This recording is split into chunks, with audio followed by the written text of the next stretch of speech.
19వ చనిపోతే ఆయన మృతి మీద ఈయన వాళ్ళ దృష్టి సారించాడంట. ఈనాడుకి చెప్తా అంట. ఈనాడు రాశారు. మరి ఎస్పీ గారు చెప్పాడులే, నాకు తెలియదు. ఎస్పీ గారు చూసుకోండి, మీరు చెప్పారా లేదో.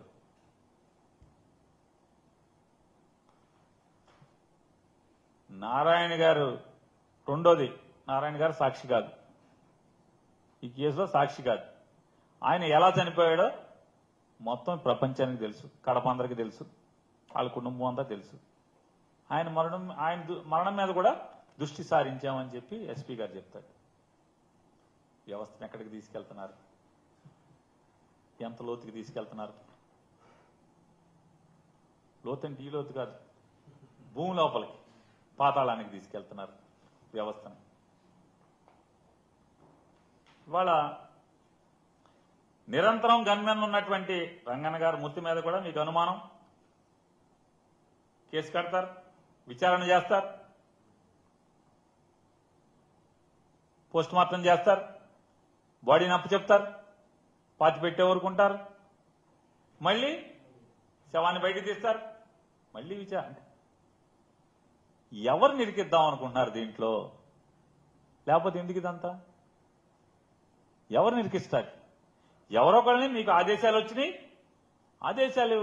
వచ్చినాయి కాబట్టి వాటిని అమలు చేయడం ఎవరినో ఒక నిరికిస్తా కోసం తప్పితే నాకైతే వేరేగా కనపట్ల. ఇవాళ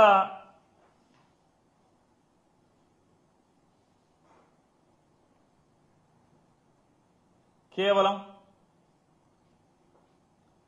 జగన్మోహన్ రెడ్డి గారి మీద 14 లక్షల కోట్లు అప్పు చేశాడు, 14 లక్షల కోట్లు అప్పు చేశాడు, 14 లక్షల కోట్లు అప్పు చేశాడని చంద్రబాబు నాయుడు గారు, పవన్ కళ్యాణ్ గారు, వాళ్ళ అబ్బాయి లోకేష్ గారు, ఎమ్మెల్యేలు పోటీ చేసే పేతోడు మాట్లాడి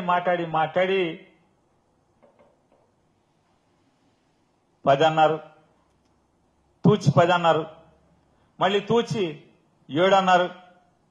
చివరికి సాక్షాత్తు ఈ రాష్ట్ర ఆర్థిక శాఖ మంత్రి అసెంబ్లీలో 3 లక్షల కోట్లు అన్నాడు. చూడండి, అంటే వాళ్ళ చేసిన పాపం, వాళ్ళు మాట్లాడిన పాపం వాళ్ళ నోటితోనే కడుక్కుంటూ వస్తున్నారు. ఇంకా కడుగుతారు.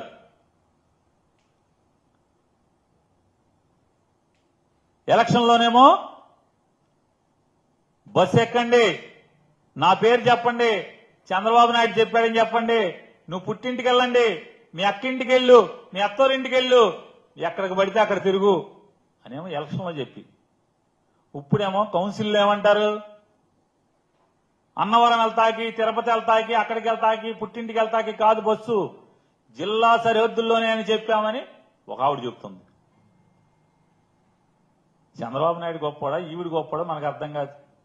ఆమె ఇచ్చిందే మాత్రం ఈవిడేమో తూచి అంటది. అంటే అతనికి నోరు రా చంద్రబాబు నాయుడికి తూచి చెప్పటానికి.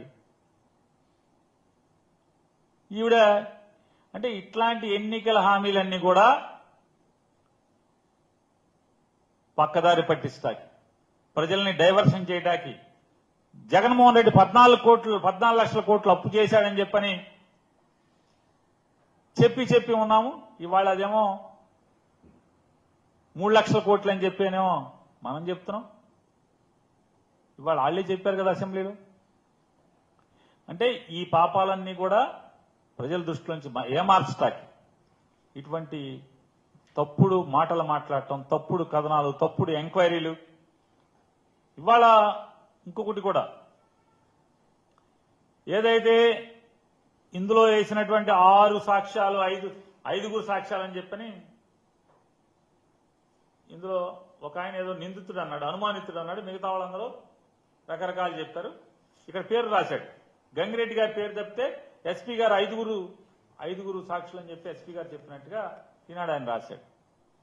ఇందులో మాకు ఎరుకున్నంత వరకు పోలీసు రికార్డు ప్రకారం 3 సాక్షులు. ఆ 3లో ఏ సాక్షి కూడా అవినాష్ రెడ్డి గారి పేరు కానీ వాళ్ళ తండ్రి గారి పేరు కానీ చెప్పలేదు.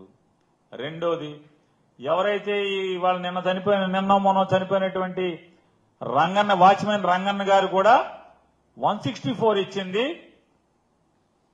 దాంట్లో కూడా రంగన్న గారు జడ్జి దగ్గర నమోదు చేసినటువంటి సాక్ష్యంలో కూడా అవినాష్ రెడ్డి గారి పేరు కానీ భాస్కర్ రెడ్డి గారి పేరు కానీ లేదు.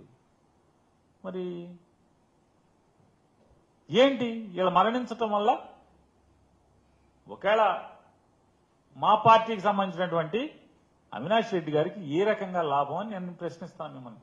మీరు ఇవన్నీ కూడా రుద్దే ప్రయత్నం చేస్తున్నారు కదా, ఇదంతా బురదేసే ప్రయత్నం చేస్తున్నారు కదా ఈనాడు పేపర్ ద్వారా, అలాగే కేబినెట్ లో మీరు చర్చించడం ద్వారా.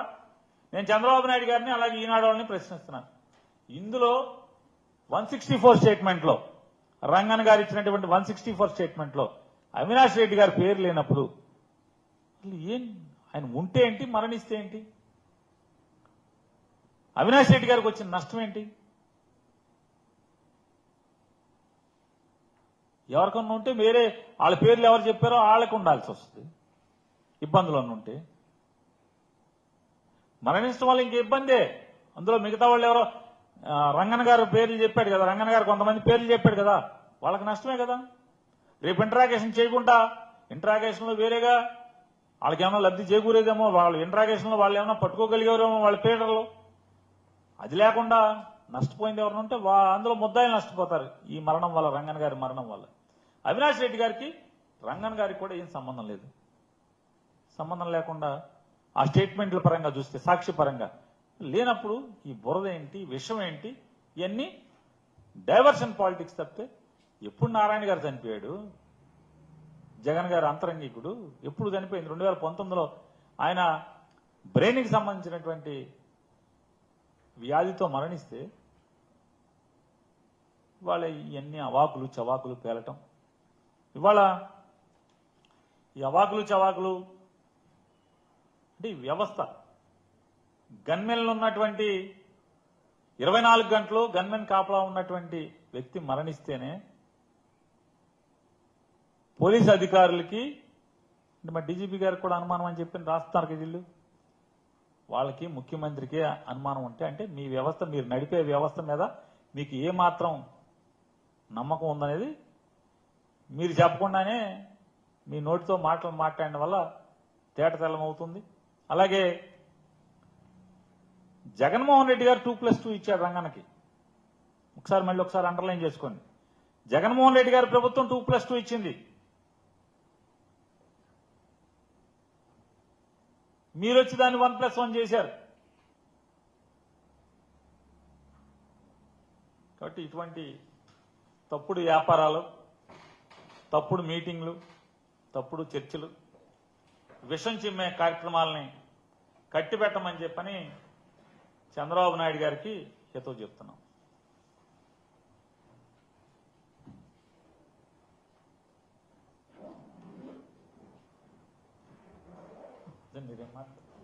దాని మీద ఆ కేసును కూడా డైవర్ట్ చేసేటువంటి పరిస్థితి. ఎంతసేపు ఉన్నా ఆ కేసును తప్పుదోవ పట్టించి జగన్మోహన్ రెడ్డి గారి ఫ్యామిలీని కానీ, జగన్మోహన్ రెడ్డి గారి కుటుంబాన్ని కానీ వాళ్ళని ఇబ్బంది పెట్టాలా, ఇరుకున పెట్టాలా, రాజకీయ ప్రత్యర్థులైనటువంటి జగన్మోహన్ రెడ్డి కుటుంబాన్ని మాత్రమే టార్గెట్ చేయాలనేటువంటి విధంగా ఏ చిన్న కేసునైనా కూడా తీసుకుని పోయేటువంటి క్రమం ఈ రాష్ట్రంలో నడుస్తుందంటే ఇంతకంటే దౌర్భాగ్యమైనటువంటి సంఘటనలు ఇంకోటి ఉండవని చెప్పేసి తెలియజేస్తున్నాం.